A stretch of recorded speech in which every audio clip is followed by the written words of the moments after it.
Welcome to another A Day in the Life of. Today, it's a very special episode for me because we're going to do a day in the life of an SDR. I used to be one myself. I lead SDRs here at Wonderway, and I used to do that in my previous companies. So I'm super pumped to talk about this great job and position in the company. And with me, I have three fantastic SDRs. And I feel very comfortable to say so because I've worked with two of them very closely. And the other one was a referral from someone who told me great things about her. So I'm super comfortable that this is going to be a great episode. So with no further ado, let's start with our guest, Barbara. Who are you and where do you work and what does their company do? Hi, Mafalda. I'm super pleased to be here. I'm the referral. So I'm from Ample Market. I've been with Ample Market for a couple of years, originally as a BDR, prospecting 8 hours per day. So I love sharing, okay, what has worked for us prospecting 8 hours per day? What are the best lead generation strategies, the best practices for copywriting, how to build sequences? So I transitioned into the SDR role to have real conversations with our prospects and see, okay, can we help you or not? So Fantastic. I can hear from your summary that that you know exactly what you're talking about. And we use Ample Market here at Wonderway, and we are great fans of your product and of your team. So super pumped to have you here. Nicole, tell us a bit more about yourself and the wonderful company you work for. Thank you so much, and hello everyone. My name is Nicole. I'm originally from Hong Kong, and I've been in Berlin for 6 years. And I work in the fantastic company called Wonderway, and have been there for 3 years already. And my role is senior SDR, which means I have to find potential clients for our CEO, and then I have to book qualified meetings using various channel like email, LinkedIn, or cold calling. It's like typical SDR roles. And Wonderway is an AI sales coach that can give actionable feedback to sales calls. And we are also an LMS, which helps sales reps to train more efficiently. Fantastic. Great pitch. Approved by me. Amira. So Amira, she's not longer by us, but I still wanted to bring her because, as I said at the beginning, she's one of the best SDRs I've worked with. So even though she's not at the role anymore, she still has tons of knowledge that she could share with us. So I would be curious, what are you doing now after your SDR adventure? Thank you for the introduction, Mafalda. So yeah, I used to be an SDR for Wonderway for 3.5 years, I think, doing SDR role / training colleagues / marketing. It's a startup after all. Yeah, that's the thing. That's why I love working with startups. I only have experiences with startups actually. Now I'm building my own startup at the moment. I already founded one company that helps Tunisian engineers find jobs in Germany. And the second one that I'm working on is developing an AI solution for SAP consultant and SAP users. And that's is still in the prototype phase.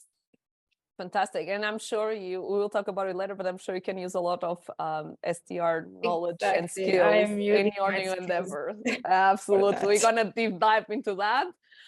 Fantastic. With no further ado, Barbara, what does your typical day look like? Okay, let's go. So as an SDR, we have so many tasks. So my typical day involves managing a lot of mailboxes to fill up my pipeline. I'm very fortunate because we have an amazing BDR team and marketing team that just fills our pipeline with discovery calls. So I do prospect. Of course, we prospect. We are using Ample Market, so it makes life easier. But if I didn't prospect anything, marketing and the BizDev team would fill my pipeline. No, so I do have to manage the pipeline and do discovery calls. So my main goal here is to do discovery calls, qualify them, and if they're a fit, pass them along to the account executives to demos. Yeah. So my main day is managing mailboxes, having amazing conversations with our prospects. And then a lot of the time is filling up Salesforce, doing Yeah. notes. Yeah. Oh yeah, well yeah, we're gonna go into that. I love the fact that you mentioned that, because here at Wonderway we do it a bit differently, and that's why I always have 3 guests for the same episode, because each role can be a bit different from company to company, and that's why I have 3 instead of 1. Otherwise, if it'd be always the same, 1 would be enough. Nicole, how is it the same? How is it different for you? What I do differently is, first thing, I will check my calendar. I always put reminders on my calendar, like, Oh, she does. are there any hot lists that are interested but not booked? Then I have to prioritize them and I have to reach out to them first.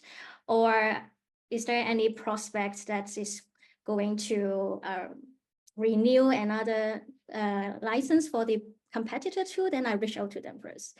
And other than that, like what Barbara does, I always have to do prospecting. I have to find ICPs or potential customers. Then I have to block a time to do prospecting to them, and I have to book qualified meetings to the AEs.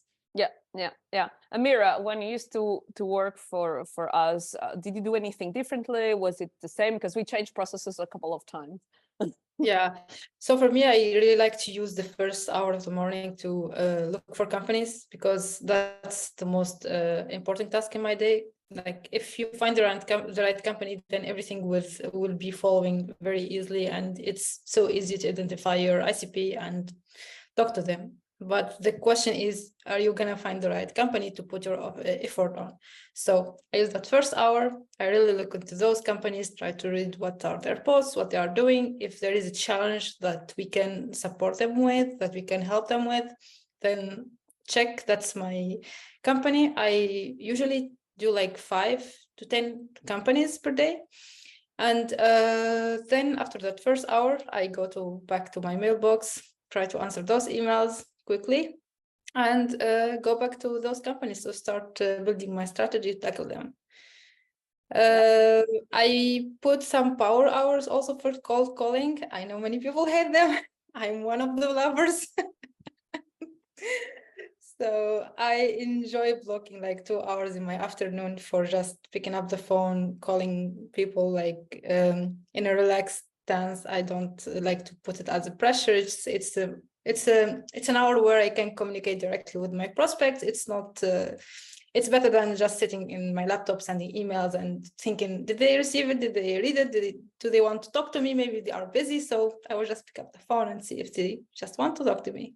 And a lot of sales out. managers would love to hear that, because one of the struggles I know that BD managers, SM managers have in many companies is how to convince the SDRs and BDRs to make cold calls. In your case, was like, no need to. She loves blocking the time and it's do that. the fastest way to get the answer, Mafalda. Even now, when I'm like taking care of the business of my own business, I really find cold calling still the best way to get an exact answer. You just don't have to wait so long for that answer, thinking, did they really want to talk to me? Because sometimes they are just busy, they don't have time to answer every email they get.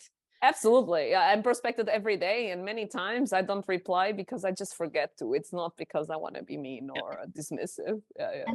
Probably they receive 10 or 20 emails every day from different SDRs. Yeah, exactly, or even more. Like so actually I think this is a good way to for my next question. Barbara, what would say the biggest or one of the biggest challenges of the SDR role? Then we're going to talk about the beautiful parts of the job, but let's address the elephant in the room first. Immediately. Okay, so for us, I think it's the sheer volume of the daily tasks. So usually I'm doing 3 to 5 discovery calls per day. So it's 30 minutes discovery calls plus 15 minutes before for prep, then 30 minutes for notes and follow-ups.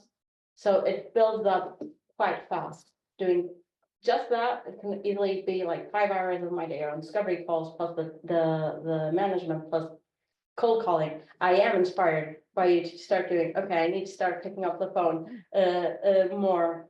Because yes, I'm relying a lot on email and LinkedIn at the moment, because it's quicker to just set the sequences off. and get the meetings booked. Yeah. I'm with you. When I was an SDR, I did some cold calling, but I have to say that I was trying to get my target reached with LinkedIn and emailing. But then it also depends on the personas. Like you sell to salespeople, and they are on LinkedIn, right? So that's also why we in this environment we kind of have the luxury of relying on LinkedIn, on email, whereas with other personas like security officers, they don't open emails, they don't go on LinkedIn. So maybe cold calling would be the easiest way because there are no viruses included. Nicole, I saw you nodding, so I can see you relate to a couple of challenges that Barbara mentioned. Which others would you also mention here? I would say to stay persistent and consistent over a period of time can be challenging for the SDRs because like given that the economic recession, the tech companies lay off or budget constraints, there's so many obstacles for the SDR to book meetings or just try to engage with the prospects. So as an SDR, you have to be persistent in your prospecting. You have to trust the process. You have to keep going no matter what and don't feel defeated. I understand that cold calling can be very difficult and can be very challenging because you get so many rejections all the time. But then I think it's very important to just keep going and to be persistent on what you are doing. Yeah. And yeah, also I think it's important to be consistent in your outreach as well. I talk to many SDRs and I find out that they don't actually prospect every day. They just prospect whenever they want to. So I think if you prospect consistently, then you will have consistent results.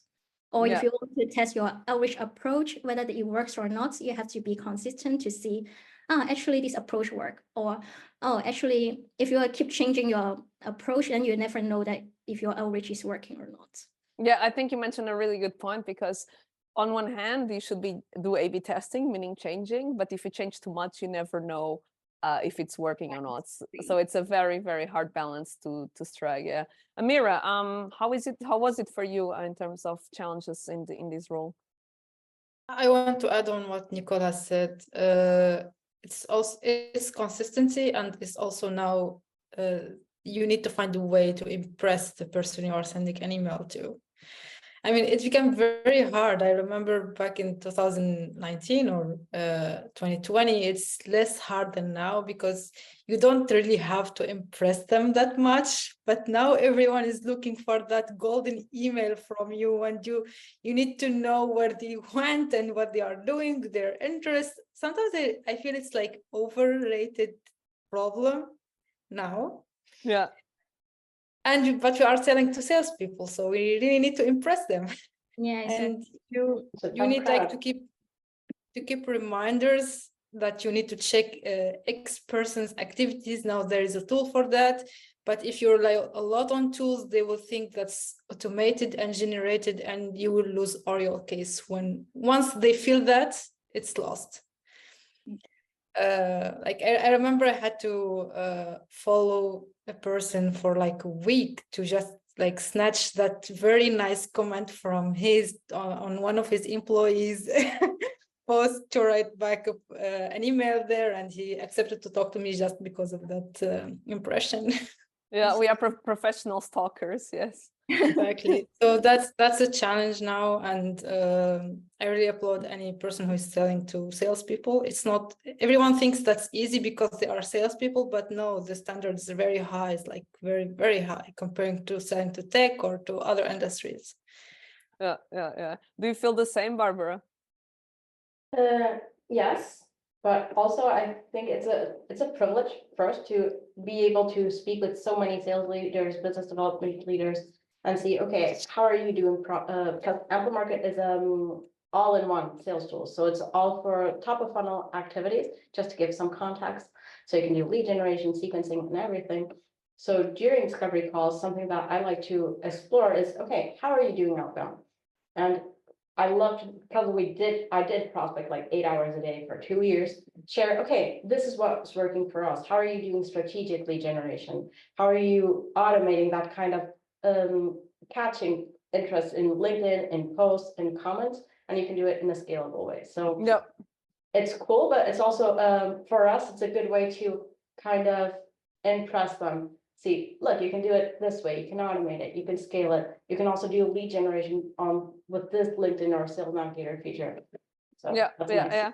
yeah, absolutely. And I think that's a very good point, because I also felt like, Amira, that a couple of years ago, even sending one video was like, whoa, or a voice message, Yeah. and people will be like, who is this genius? And now it's not like that anymore. But Yeah, I still, we can remember in find ways. 2021, everyone who sent a video message or a voice message, they will open it for sure. Like I have like open rate of 90%. Everyone's There you interested. go.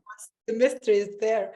And I think in 2023, that's really different. And 2024. Yeah. And probably, Barbara, I don't know if you've noticed, like you mentioned that you have the opportunity to impress and give tips. Do you feel that over time it was easier to impress, like, I don't know, a year ago or a couple of months ago than it is now, or did you see any change in that regard? No, definitely. So people are getting, because there's so much noise, you mentioned this, there are so many cold emails, so many cold DMs in LinkedIn. So it's really noisy, it's very crowded, and it's really hard to stand out of the crowd.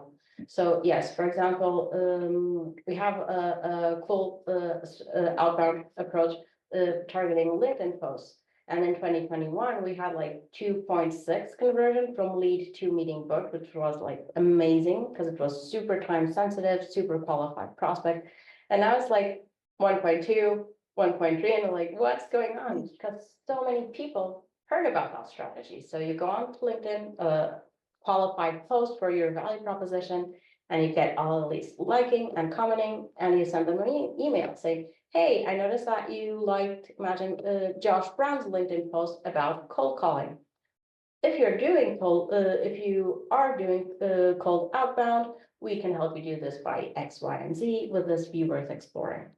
So usually it's just like, wow, you noticed that I liked it and we're automating it. So we're doing it in bulk, but it felt super personalized. And we could start our sequence with a LinkedIn profile visit. So it looked super human. So it's perfect. The thing is, there's a lot more people doing it right now. So just like you were mentioning, people are getting very, very demanding about this email is not about me. You do not understand my problem. So yes, it is. It's harder now. So we do have to be like super smart about it. We can use AI to find things about the companies and scale it a bit. But you have to be very, very smart creating your prompts so it does not look like a bot. I think Science.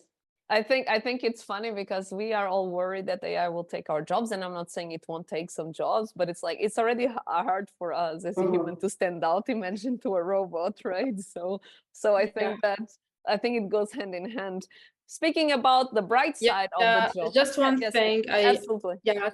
Just one thing I would like to add in this. So even if you are now in a sea and ocean of technology and AI and trends, I think the foundation of really identifying the right ACP, identifying their problems, being really empathize with their struggles, and really trying to put your solution as for value for them. Just not just trying to sell it, really show the empathy and show that you are really interested in solving their problem. I believe that still work, even if you use automated sequences or whatever, but as long as you are still addressing the right ICP, the right person, and the right company, you will still succeed. So let's not forget like this foundation. Identifying relevance over personalization, right? It's exactly. Yeah, absolutely. And speaking of success in your job, right? So what makes your job successful, Nicole? When do you see, this week I nailed it? How does that look? What does that week look like? I think if I hit my target monthly, then it will be a successful month for me. Of course, like it has to be qualified meetings. You can't just book random meetings that doesn't really fit our ICPs. And what succeed means to me is like apart from booking enough meetings to fill the funnel, also they have to be converted to be the customers. Yeah. Yeah. So it's very important that the meetings you book are bringing revenues to the company, but not just to like book random prospects and then it's just wasting everyone's time. Yeah. I would add to that. One of the things that me as a BD manager, what makes me happy, Nicole, is when you get answers like, "Oh my God, I love your email. I'm going to share this with the team." It happened to you a couple of times. And for me, that's all. Even if for some reason they don't need our product and it doesn't convert, for me, if you receive that answer, I'm happy. I'm good.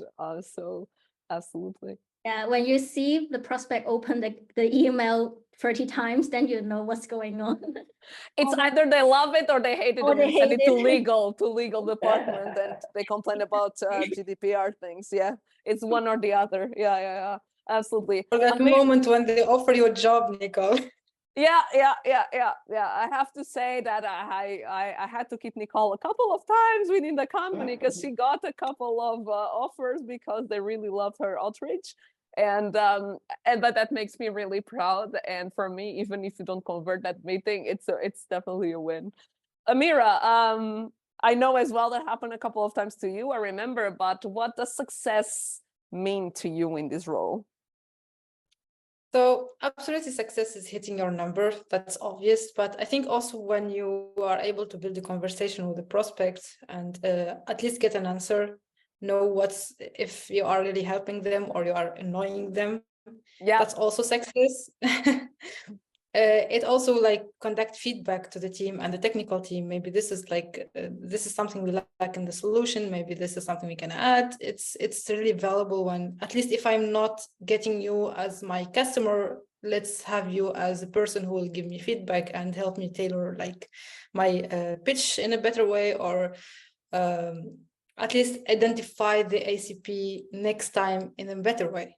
Yeah, I agree with you. I think that obviously booking meeting is the best case scenario, but there are other scenarios that are also good. A referral is a good yes, that's true too. outcome. Feedback is a great outcome.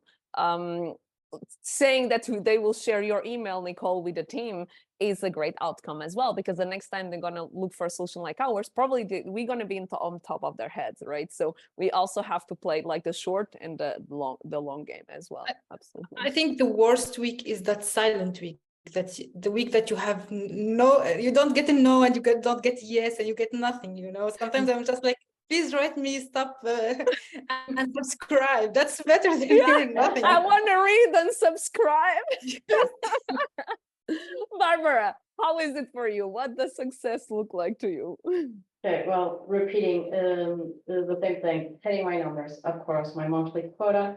But a good week is a week where I have amazing conversations with leads and they say, wow, this conversation was really helpful. I'm super excited to see the demo. It's great when I get feedback from the AEs as well, mentioning that I did good discovery, that the notes were super helpful. So yeah, that's it. Absolutely. Having good conversations, hitting my numbers, getting good feedback. Yeah.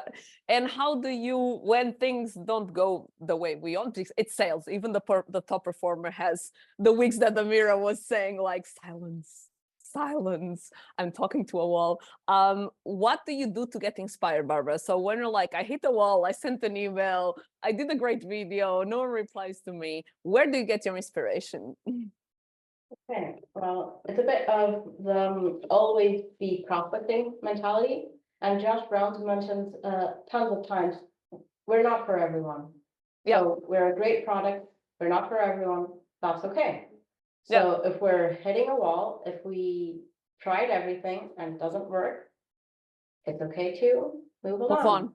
Yeah, move on, we can multi-thread. If it's a great company and we're hitting a wall there, we can multi-thread, we can go after another decision maker. We can tag that person with the job change alerts and say, let me know when this gatekeeper goes away so I can reach back to a new person within the company, for example. Or we can just, okay, there are other fish in the sea. Yeah, we yeah, want. absolutely, absolutely. And as you said, like it's not a fit right now. It doesn't mean it's not in 3 months. I always give like this very easy example, which is if you try to sell me a television now, I'm not going to buy because I'm happy with mine. But if tomorrow it breaks, suddenly I want a new television, right? And so this is just a very quick example that like tomorrow is a different day and things might change. Nicole, when you get stuck, besides our brainstorming sessions, what else do you do? I think it's very important to learn from the top performers or learn from your manager. If someone is booking meetings and you are not, then you have to figure out what is not working. And what I did is I always ask, hey, how did you write this email? What kind of ICPs do you find? Or what is your cold calling script? Then I take the good things from them. I'm not stealing, but it's like, okay, I learn from things that work for them. Then I try to apply on my own. Then to see, okay, will this personalized email actually works? Okay, I will try to do it on my own and to see if it works. So that's my way to find another way out to see if other approach will work. Yeah. Amira, how did you find your light again? I pick up the phone. So that's you know me. That's her solution If for it's everything. Friday and I have nothing, I will just spend the Friday on the phone. I love that. I can also add an extra thing. I'm a very data-driven person. So we did, since we were prospecting so much, we do have a lot of A/B testing, either from intent to trigger, we do a trigger-based lead generation, and then we A/B test on templates. So we can immediately say, okay, this trigger works better than this one. What we found, for example, people level triggers usually work much better than company level triggers. So if someone changed jobs, if they interacted with a post, with an event, it's about them, that person, usually converts better than if it's a company level, if they got funding, if they're hiring for a position. And then we can A/B test different templates and just say, okay, this is working, this needs to be improved, I'm going to do more of this, less of that. Yeah. No, love that. I want to be back to Nicole's point. Collaboration is a key in a team. Exactly. It's very important. I really enjoyed our sessions where we shared like the best emails, the best practices, and also the worst cases we had to work with. So that's really important. I mean, even if there is no meeting, I remember me and Nicole used to chat a lot. If there is a problem, if this ICPs are just being so hard to get, I will just like talk to Nicole and ask her if she knows someone there, or is there like an idea that she can have, like if there's an idea that she can share with me to get them. So this is like a message for managers. Don't drive competitions so far in your team, but drive like collaboration. Make common goals for your team. Like there is like this individual goals and there is like the team goals. So if someone like is hitting his goals, he can go on and help the other people to rise and also hit the team goal. I agree. And that goes to what I totally agree with you. And I also think that the collaborative culture is the best because you can share what didn't work. So you don't have to find that for yourself and waste your time. And you can also find what works and speed up the process. So the more you share, the more efficient it is for every single one in the company. And that reminds me, Amira, so besides your SDR job, you also helped train. So and I would like to mention as well that in many companies, SDRs they're very important for the job itself because they are the first contact of the company. So it's a fantastic profession and super important. But besides that, they sometimes take other things, especially in smaller teams. And I know, Amira, one of the things you used to help me with was training as well your colleagues. What else did you do besides cold calling? We already know you love it. I took on a marketing project. It was like I would call it a beta project where we didn't know if that's gonna work or not. I remember Bowen at the time didn't want me to make it my prior focus. He was telling me, hey, you have this budget, you can work with it if you want to do it or just leave it. But I don't want that to affect your SDR job. Of course, that's your main job in the end. So I had like to keep my KPIs high and my track on the looking good, and also do this project that I was super excited about it because I just love numbers, and I think marketing is like, oh, there you go. Then numbers. Barbara is your new best friend. She also loves numbers. Yeah, coming from engineering background, you must love numbers, you know. Yeah, absolutely. Barbara, I know Ample Market is bigger than Wonderway. Do you take side projects? Do you work on other things, or you just don't have the time and you need to focus 8 hours a day on the role? Okay, well, I should be focusing only on revenue generating activities for sure. I do have a problem saying no. So I do. We all do I in this do, yes. room. I do take a lot of other projects because I love startups just like you, and I love that implementation phase where you optimizing processes and you're building things from scratch and documenting. So I love that. I loved being a BDR at Ample Market, and I love sharing what works for us. So I love taking calls with our partners, with our current customers, say, okay, this is With how us. we are with you. Yes, I'd love to do one with you as well. And having sessions say, okay, this is how we are using Ample Market internally. This is what's working best. This is what's not working so well. So yeah, and it's good. It's good for me to talk with our partners, with our customers, and see what are they using, what are they enjoying, how are they struggling.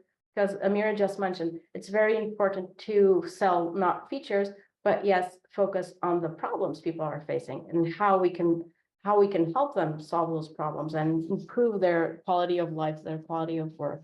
And I do have, and that makes you a better BDR and SDR as well, because exactly. something I see in every company or in a lot of companies is BDRs and SDRs, they don't speak to the customers. That's usually customer success. So they're selling to people and they haven't ever talked to them, like especially in more technical roles like engineering and QA. And it's really crazy that you're supposed to convince someone from a background that's completely different to yours, which is not the case from us because we sell to people that are in our roles.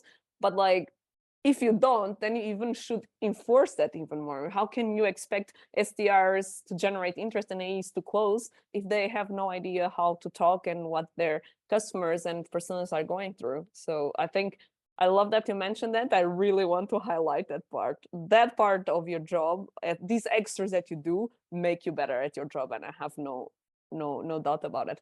Nicole, besides you being SDR, you also our RevOps manager. Would you like to talk a bit about that as well? Yeah, sure. I think many sales managers expect SDR to promote it to be an AE, but since the very beginning, I know that I don't want to be an AE. Same here. Yeah, I'm interested in sales ops instead. So Wonderway is a very small startup. So many people wear so many hats. They are responsible for so many different things apart from SDR. I mean, apart from the original role. So I proposed to my CEO that, yeah, I'm interested in RevOps. And I'm very lucky I gained his trust, and he let me in charge of the dashboards or reports on the CRM. And I'm also the admin of different sales tools. I need to learn how to use the tools. I think it's very important for the RevOps role. And also, I'm also in charge of the data analysis of the company.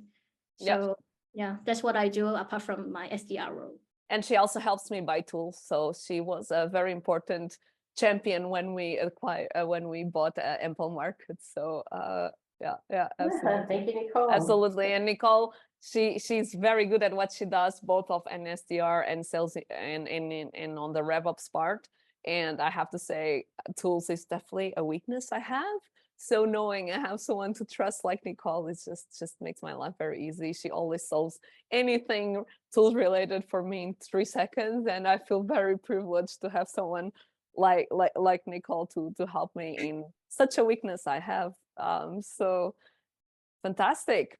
So we're going towards the end. So usually in this part of the podcast, I show a prospecting email to the persona. So when I'm interviewing heads of legal, I show the head of an email towards head of legal. But today I'm going to do a bit different because you are the experts, right? So I'm going to show one of the thousands emails I received. I changed a lot of things, names, value propositions, right? So I changed a lot of things so you can be blunt on your feedback. And I would like to know what do you think about that email and what would you change in your role. So let's go. I'm gonna read it out loud. So hi, first name. Hi, Mafalda. I'm John Smith, sales director of company ABC based in Atlanta. Came across Wonderway and I wanted to reach out. We have a long track record of helping companies grow and create more efficient sales processes using new tools and technology through expert sales and business development. We are looking for innovative tech solutions in the sales and marketing field to enrich our offerings. Our collaboration promises expert navigation in the US market, comprehensive support for seamless market entry, minimize investment risks, and maximize impact. Are you currently active in the US? I'm looking forward to hearing back from you. Best regards, John. Barbara, I know you love advising your customers, so what's your take here? Okay, I'm very, very picky with copywriting. Great, that's So why if you are I- here. If I had a red pen, I was like, ah. Okay, being blunt. So first look, it's very big. It's Yeah. a long email. It has a big chunk of text right in the middle. I'm John Smith, sales director at company ABC based in Atlanta. I would just delete that whole information. We do not need that information there at all. And that's the preview of the email. So if you go onto an inbox, it would say, hey, first name, and that would be the first sentence. It would immediately have a sales red flag and it would not be opened. So I would delete that and say, hey, first name, came across Wonderway, and I would mention where and why, for example. Yeah. And I wanted to reach out, and then I would share an assumption. Maybe I wanted to reach out to check if this means you are currently XYZ, am I with off base? That would do a much shorter value proposition, maybe add some social proof there and mention we are currently helping companies as X and Y that should be within their space, achieving or solving this and that, something shorter. Would this be worth exploring? Yeah. So Fantastic. currently active in the US. It's a yes, it's a closed question. Point number one. It doesn't mean even if they are active, if they're interested in exploring something else. So I would do an interest-based call to action. And I would delete the I'm looking forward to hearing back for you, best regards, because it just makes noise. Exactly, because even if we are not currently active, it doesn't mean we want to be, right? Yeah. Exactly. Amira, what's your take? Because I know you're very strict. I've worked with you, and that's something I freaking love about you. You're strict, girl. So go. Take the stage. Nothing in this email is about Wonderway. It's all about the ABC company, what they have, and he is not even sure that you are in the US or not. It's simple information that he can check. It's not something you should ask us, because what you mean, if we say no, should we just like, hey, if you are not in the US, please do not contact me. It's something like this. Then why you are reaching out to me? You can get this information in the internet. It's not something I should give to you. I'm not a big fan of bullet points. It's very long, and I wouldn't start with introducing who is he, because that's not what I care about. I care about maybe say, hey, I came across Wonderway in this context, I would say, because I came across Wonderway means you didn't even put an offer to find us. Then you say like he noticed some kind of problem or a need that he can help us with, and we can help you building or extending in the US with XYZ solution.